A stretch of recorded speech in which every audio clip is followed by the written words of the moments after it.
All right, and after this for you this morning, a Republican congressman is now calling for an investigation into the nation's first offshore wind farm, claiming that the Obama administration applied pressure to get the green energy project approved, just as they did with the failed solar panel company Solyndra. That is the accusation here this morning. So here's a look at where this thing would go.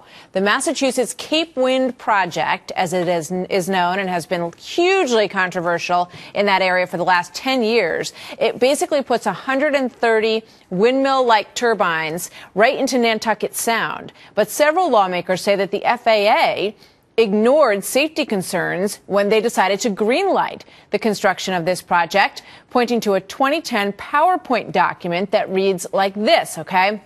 This is one of the things that the people who are against this wind farm have attached on to in this whole fight. And this is from a PowerPoint presentation. It says the Secretary of the Interior has approved this project. The administration is under pressure to promote green energy production. It would be very difficult politically to refuse approval of this project. Pennsylvania Republican Congressman Tim Murphy joins me now. He was also involved in the look into the Solyndra company. He's on the House Energy and Commerce Committee and says that the project is worth looking into and perhaps a congressional investigation. Congressman, good morning. Good to have you here this morning. Good morning, Martha. Good to be with you. So obviously this has been very controversial, as I said, over the last 10 years. So it has made it through twice, I believe, through Bush administration, purview, and now it is under Obama administration purview. So, I guess it's very bipartisan approval so far of this project. So why do you have a problem with it? Well, the concern is in the bigger picture of what is happening with energy. Keep in mind that wind energy is subsidized about $56 per kilowatt hour, coal about 64 cents. And this is a continued push by the administration to push one type of energy, this green energy, wind and solar, while cutting off so many other areas. Keep in mind, we're very concerned about this 40 months plus of poor job reports, unemployment above 8%. Coal is looking at losing a couple 100,000 jobs per year. What's happened here is the administration has managed to push through and bypass concerns of the Federal Aviation Administration about having blind spots with radar with this. But they've been able to move this through quickly. In other areas, however, they've stalled for the longest time in permitting us to drill for oil or natural gas offshore while they push for wind offshore. So it is this biased approach which has hurt our economy and hurting our jobs for the sake of the green energy, which concerns us deeply. Wouldn't they say that there are, lots of successful wind farm projects like this in Europe? According to what I read, the people who are in favor of the project say that it would create about 75% of the energy that the Cape needs. So I guess it's a question of why not try this as part of an above all of the above kind of solution to energy? Well, if it indeed was all the above solution energy, that would be worthwhile. No one's against wind and solar overall, but it is to the exclusion of coal. Coal has dropped now from 50% of our energy to 30% of our energy.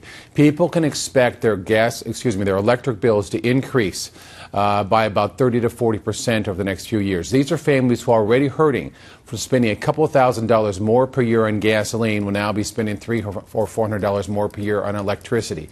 Look at the manufacturing losses in this country because of the increased cost of energy. Again, bear in mind this wind and solar energy costs much more to produce. We have massive supplies of coal. We can clean it up, but this administration has abandoned its promise of working on clean coal technology to the exclusion of working with these other green energy. It concerns us that this indeed is not an all-the-above energy picture, and it's going to cost us more jobs. Let's take a look at this is a statement that the FAA put out, because now, as you point out, they're being accused of greenlighting this project when they felt that maybe it wasn't in the best interest of flight patterns around the Cape. They say that employee opinions that are expressed in internal emails or documents are not official agency positions. The FAA makes obstruction evaluation based on safety considerations and the available solutions to mitigate potential risks. And what they're referring to there is this Freedom of Information request that was just fulfilled a couple of days ago that shows a pattern of emails from some folks at the FAA that indicates that they felt that they couldn't speak freely, that they were under pressure by the administration to greenlight this project. Is Congress going to look into that? Are you going to do an investigation?